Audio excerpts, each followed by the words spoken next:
I've been a human rights activist for almost 20 years.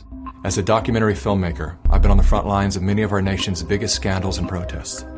From that perspective, I've been an eyewitness to the rise and fall of numerous people-powered movements. Nearly every organized resistance I've been a part of has ended just inches from victory for the same critical mistake: infighting, when members of the same group turn against each other.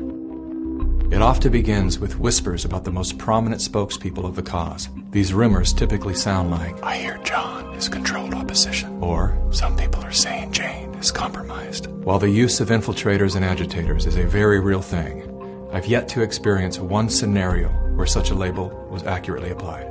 And suspiciously, these labels are always branded on the people who are making the most progress. With the degradation of their reputation goes their contribution to your life. Prior to social media, people actually sat down to dialogue through their differences.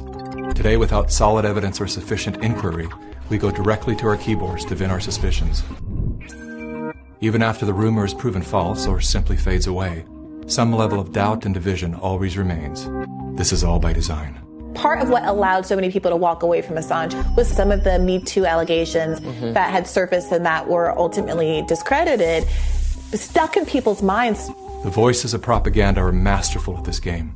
They knowingly run a false story, then retract it, knowing the lie will reach millions, but very few will see the correction. Amy Coney Barrett's religious faith is being called into question again. She belongs to this People of Praise group, which the Southern Poverty Law Center has labeled them a hate group. When I stated that People of Praise had been deemed a hate group, I just got them mixed up with another group. I conflated them. Ah, okay. That happens, you know, it's easy to do. In the words of former CIA Director William Casey, "We'll know that our disinformation program is complete when everything the American public believes is false." The planting of divisive rumors is one of the most common tactics used in psychological warfare.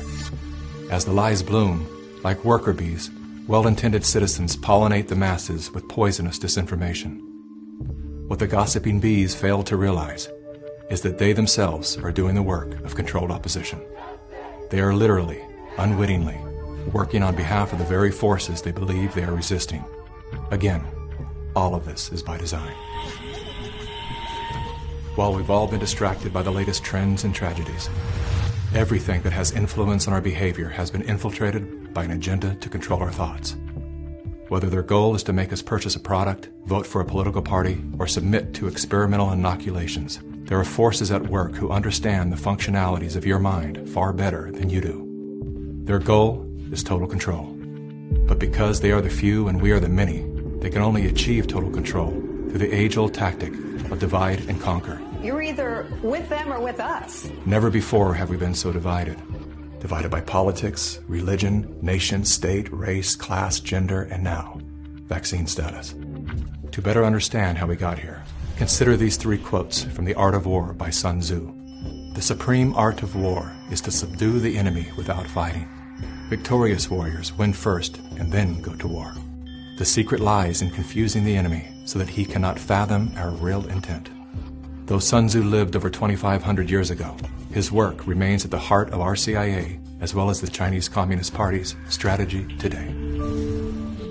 It's no coincidence that around the same era as Sun Tzu, the words "united we stand, divided we fall" were first recorded. It is unity that will save our communities. As you see in the audience, Muslims, Christians, the Jewish community, Democrats, Republicans, white, black, everyone all in between. This is the example of what you get when you choose to attack all members of the human family. Our greatest power is our numbers, hence the relentless effort to shatter us into broken fragments. As their agendas are being exposed, the dividers will stop at nothing to cover their crimes against humanity. They have bunkers. All we have is each other. The good news is, that's all we need.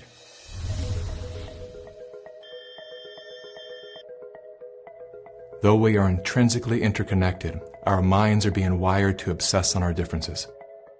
Contrary to social indoctrination, we do not have to be ideologically aligned to stand together. We don't even have to like each other. There is only one thing that we must agree on: that freedom is our birthright. Now is the time to let go of whatever it is you're holding on to that keeps you divided from your friends, family, and fellow humans. Rise above all the micro dramas and distractions to see that a much bigger story is unfolding. Swallow your pride, humble yourself, let it go. I'm not suggesting that we look the other way when someone is clearly thwarting our forward momentum.